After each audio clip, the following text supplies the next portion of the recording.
جی عزیر صاحب، کس طرح دیکھ رہے ہیں آپ یہ جو آئی ایم ایف کا مشن ہے؟ کیونکہ پچھلے دنوں میں پاکستانی اخبارات میں یہ بہت تفصیل سے رپورٹ ہوا کہ کس طرح بہت سے ٹارگٹس جو ہیں جو آئی ایم ایف کی طرف سے دیے گئے تھے وہ پاکستان نے مس کر دیے ہیں۔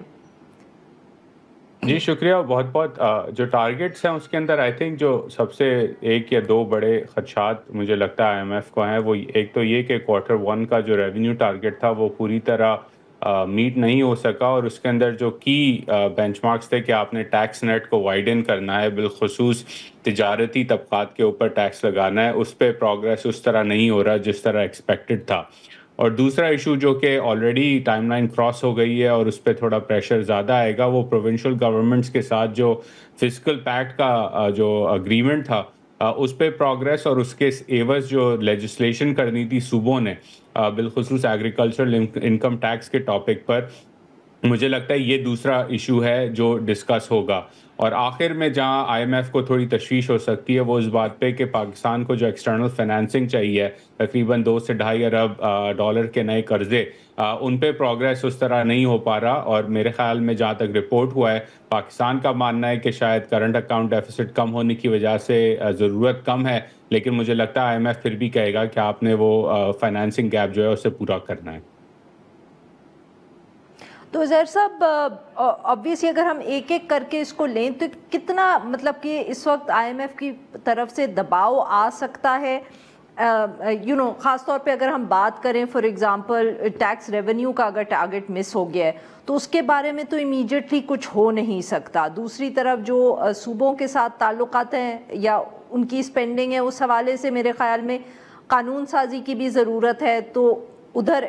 پروگرس ہو سکتی ہے۔ اور تیسرا جو آپ نے جیسے ذکر کیا کہ ایکسٹرنل فائنینسنگ شاید سب سے مشکل ہے، تو آپ کے خیال میں کیا اس وقت ایسی اقدام ہوں گے یا پوائنٹس ہوں گے جو آئی ایم ایف کی طرف سے کہے جائیں گے؟ What can the government say to assure them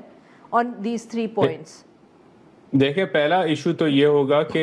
government کو اشور کرنا ہوگا یا کانورزیشن کرنی ہوگی کہ بالخصوص سعودی عرب اور یو اے ای کے ساتھ جو اگریمنٹس تھے ان کے اوپر کیا پاکستان کو فیسلٹی ملے گی یا نہیں۔ فار ایگزامپل آئل فیسلٹی کا ایک جو لائن ہے اس پہ سعودی عرب سے بات کرنی ہے تو وہ حکومت اشور کر سکتی ہے، یا ویا سعودی گورنمنٹ جو ہے وہ آئی ایم ایف کو اشور کروا سکتی ہے۔ جہاں تک صوبوں کا تعلق ہے، پہلے کوارٹر کے اندر جو ایک صوبہ تھا جس نے سرپلس دینا تھا اور اس نے نہیں دیا وہ پنجاب ہے، تو پنجاب میں بھی نون لیگ کی حکومت ہے، اسلام آباد میں بھی نون لیگ کی حکومت ہے، تو وہ تو آپس میں ہی فگر آؤٹ کر لیں مریم نواز صاحبہ کے ساتھ کہ آپ نے جو سرپلس دینا تھا آپ نے نہیں دیا، اب آپ Q2 میں زیادہ سرپلس دیں۔ جو سب سے مشکل چیز ہوگی عارفہ مجھے جو لگتی ہے وہ ٹیکس کے ایشو پر ہوگی،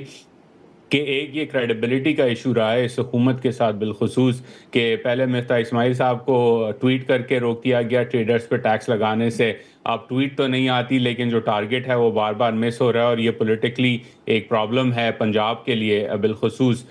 تو اس پہ جو ہے انہوں نے آئی ایم ایف کو بتانا ہوگا کہ پلان ایکچولی ہے کیا، کیونکہ ایف بی آر کی انڈر پرفارمنس جو ہے وہ سب سے بڑا رسک ہے اس وقت اس پورے پروگرام کے لیے۔ تو عزیر صاحب جو ایگریکلچر ٹیکس کا ایشو ہے اس پہ تو قانون سازی کی کم تھی غالباً، اس کو تو خود ہی پبلکلی حکومت نے کہہ دیا کہ we moved it to the next budget. Do you think جب یہ پبلک اناؤنسمنٹ آئی تھی حکومت کی طرف سے تو کیا وہ آئی ایم ایف سے ڈسکس کر کے بات ہوئی ہوگی؟ جہاں تک میں نے واشنگٹن میں جب کچھ ہفتے پہلے وزیر صاحب آئے تھے انہوں نے بھی یہ بات کی کہ اس کی کلیکشن جو ہے ٹیکس کی وہ اگلے بجٹ کے لیے ہوگی، اور کیونکہ انہوں نے یہ بات واشنگٹن میں لوگ کر رہے تھے تو میرا اندازہ ہے کہ میں زوم کر سکتا ہوں کہ آئی ایم ایف سے اس بارے میں بات ہوئی ہوگی۔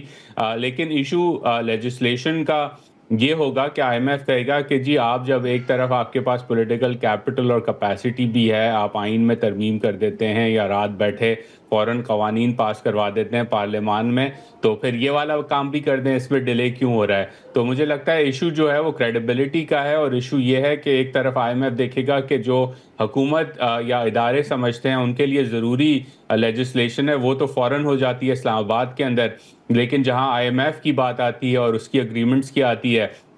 تو وہاں ڈیلیز ان ایکسیپٹیبل ہوں گے آئی ایم ایف کے لیے، اسپیشلی اس لیے کیونکہ پاکستان نے پچھلی کئی دفعہ جو ہے بات لٹکائی ہے، اور آئی ایم ایف جو ہے وہ اب کسی موڈ میں نہیں ہے، اور سعودی عرب اور ایمریٹس بھی اس موڈ میں نہیں ہے کہ وہ بار بار ان چیزوں پہ ڈیلے برداشت کریں، اور آئی تھنک پریشر جو ہے وہ مین اسی بات پر آئے گا.